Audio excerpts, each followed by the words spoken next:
नमस्कार दोस्तों।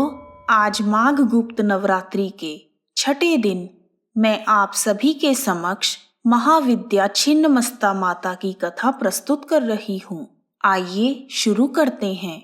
जयकारा महामाई दा, बोल साचे दरबार की जय।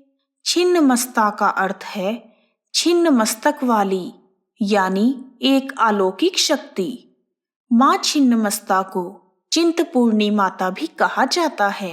छिन्नमस्ता माता की गणना काली कुल में की जाती है। इनका संबंध महाप्रलय से है।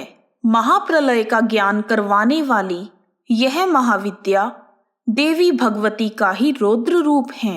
महर्षि याज्ञवल्क्य, परशुराम, श्री मत्स्येंद्रनाथ तथा गोरखनाथ जी ने इसी विद्या की उपासना की थी। देवी भगवती की इस शक्ति को वज्र वैरोचनीय भी कहा जाता है। देवी छिन्नमस्ता का घनिष्ठ संबंध कुंडलिनी नामक प्राकृतिक ऊर्जा से है, जो मानव शरीर में छिपी हुई एक प्राकृतिक शक्ति है। जिस प्रकार माँ छिन्नमस्ता अपना ही रक्त पीकर सबल रहती हैं, ठीक उसी प्रकार जीवों में विराजमान कुंडलिनी शक्ति उनके स्वयं के रक्त से ही पोषित होती है। कुंडलिनी शक्ति जागृत होने पर माया का प्रभाव क्षीण हो जाता है। देवी छिन्नमस्ता के पांव के नीचे कामदेव और रति हैं, जो काम ऊर्जा का प्रतीक हैं। माँ छिन्नमस्ता की सच्चे मन से पूजा करने पर सभी मनोकामनाएं पूर्ण होती हैं। आइए अब शुरू करते हैं छिन्नमस्तिका माता की कथा। बोलो छिन्नमस्तिका माता की जय। एक बार माँ भवानी अपनी 2 सहचरियों के साथ मंदाकिनी नदी में स्नान करने के लिए गई। स्नान के बाद दोनों सहचरियों को बहुत तेज भूख लगने लगी। तब उन्होंने माँ भवानी से कहा कि हमें बहुत भूख लग रही है। माँ ने उन्हें कुछ देर इंतजार करने को कहा। भूख के कारण उन्हें पीड़ा होने लगी और उनका रंग काला होने लगा।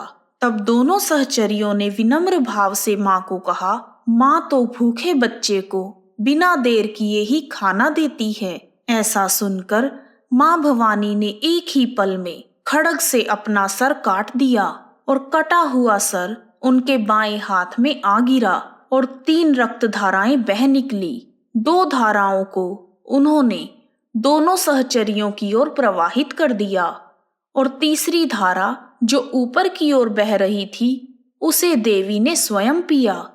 अब माँ की दोनों सहचरियां रक्तपान करके तृप्त हो गई।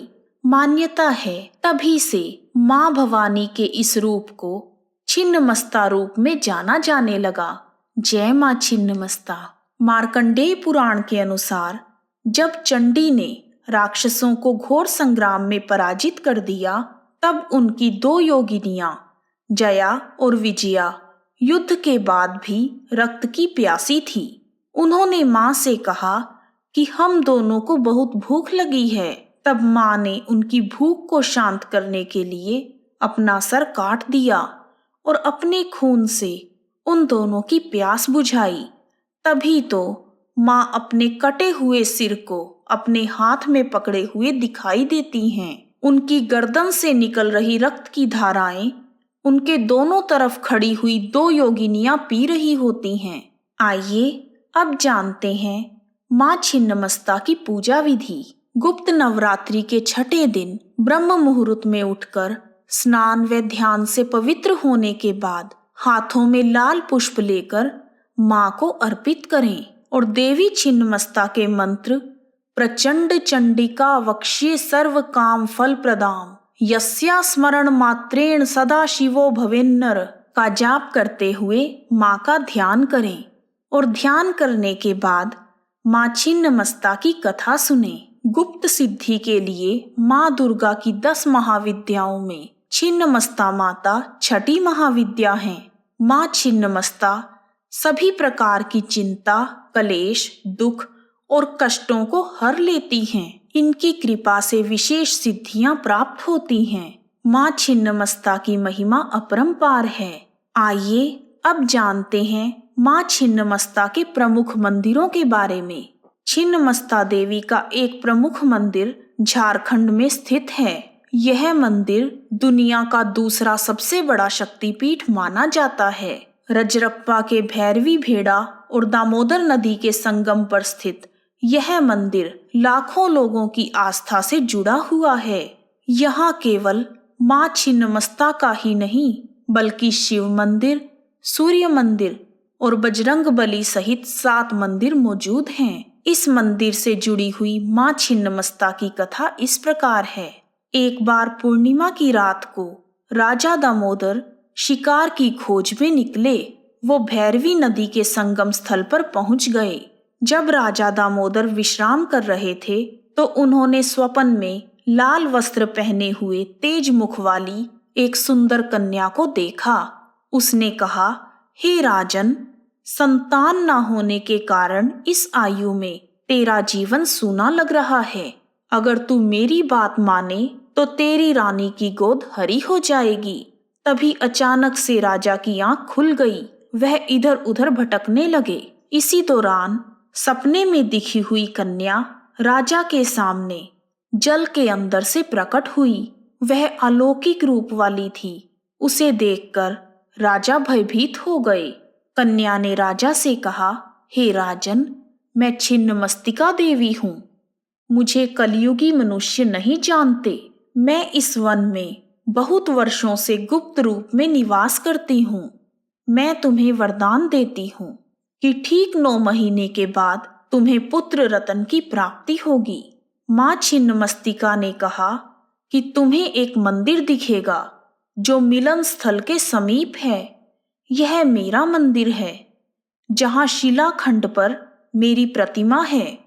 तुम सुबह के समय मेरी पूजा करो। ऐसा कहकर छिन्नमस्तिका देवी अंतर्ध्यान हो गई।